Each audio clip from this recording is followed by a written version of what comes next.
YouTube is joining in on this trend of trying to track every person on the internet under the guise of protecting the children. And it's funny how that works when the UK and other governments are just coincidentally passing laws to achieve the same thing. The tech companies are modifying their platforms to also increase surveillance of their users. And this actually started with YouTube back in February of this year with a blog that was written by YouTube's CEO titled "Our Big Bets for 2025. Toward the end of this post, this paragraph says, "We're also laser focused on protecting our youngest users," and it talks about using machine learning to estimate a user's age to distinguish between younger viewers and adults. Now, YouTube already takes a lot of steps to restrict who can see what on the platform. The platform as a whole is actually pretty restrictive compared to Odyssey and Rumble and a lot of the other video sites that have come up over the years, but YouTube videos with more extreme content, they get age restricted. Plus, they even mention YouTube Kids and supervised accounts right here in the article, which is really what parents should be using, along with good old-fashioned network filters in order to restrict what their kids can actually see, not just on YouTube, but elsewhere on the internet. But of course, YouTube wants to spy on you, aka protect the children. So last month, YouTube actually announced that they would start rolling out this machine learning verification method here in the United States.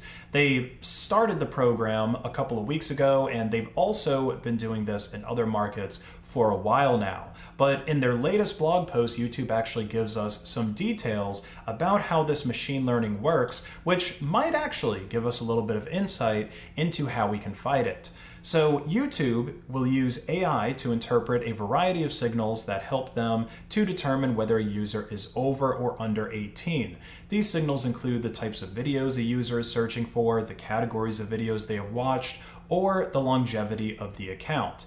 Now, account longevity should be a pretty solid metric, right? Because YouTube itself as a platform has only been around for 20 years. So if you created and have been using the same YouTube account since around that time that YouTube first launched, then it should be pretty clear to them that you are an adult. Same thing if you had a Gmail account from, say, 2004 that's linked to a YouTube profile now.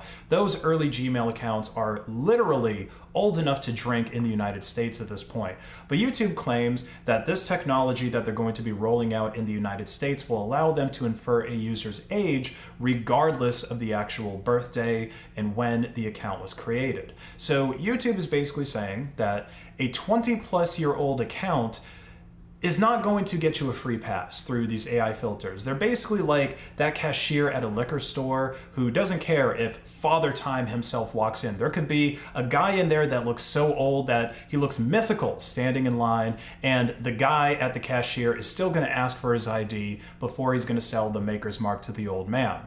So when it comes to avoiding this stuff on YouTube, you're really gonna have to be careful about the kinds of videos that you search for and the categories of the videos you watch when you're logged in. Letting your little cousin go deep on a Fortnite streamer's highlight binge while he's logged into your YouTube account could be enough to get YouTube asking for your papers. By the way, that's literally what they say they're going to do. If they identify your account as being underage, then you'll have to submit your credit card information or a scan of your ID to re-enable the ability to view age-restricted content on your account, even if you created it one day after YouTube first launched.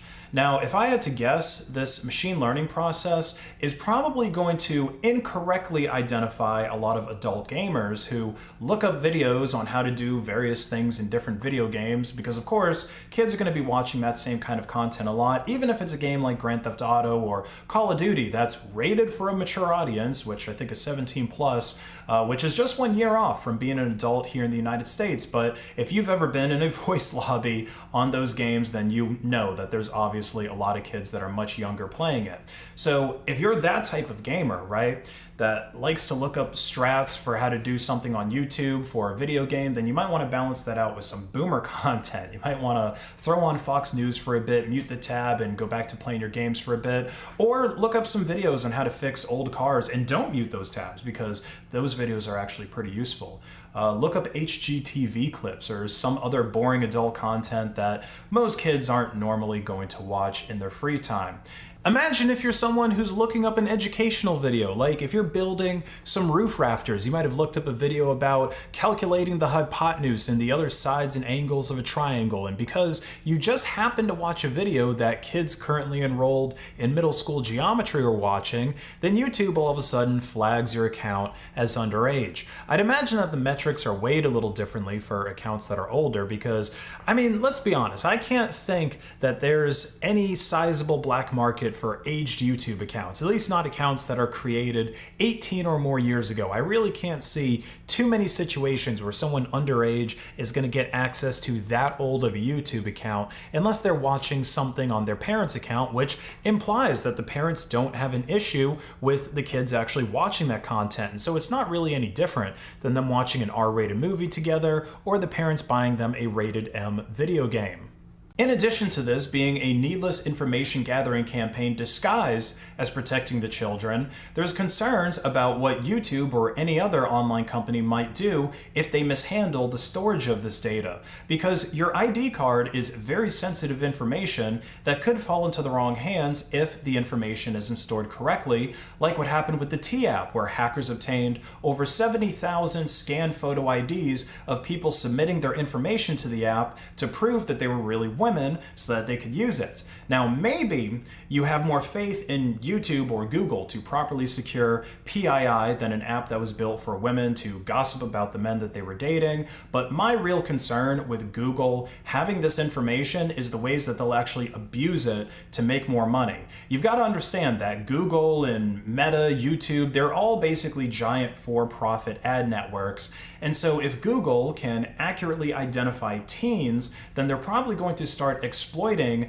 their insecurities like Meta has already been doing. So in case you didn't hear about this story, Meta has allegedly been targeting teen girls who repeatedly upload and then delete and re-upload selfies of themselves on Facebook and Instagram, because that behavior apparently signals that the girls might be feeling insecure about their looks, which is the perfect person for them to show targeted advertisements for makeup to. We're already so far into the cyberpunk dystopia phase of social media, and if you believe that any of these changes are actually to protect your children, then you've seriously lost the plot. So try to add more repair videos and adult content of that nature to your YouTube watch history so that you can avoid Google Gestapo. I happen to be doing a lot of that already so that I can learn how to fix up some of these old houses around here. And yeah, I mean, it's good skills to learn, and it might actually stop YouTube from checking for your papers. If you enjoyed this video, please like and share it to hack the algorithm, and check out my online store, base.win, where you can get awesome merch like the shirt I'm wearing, the Open Base t-shirt, or accessories for your phone or laptop. 10% store-wide discount when you pay with Monero XMR at checkout. Have a great rest of your day.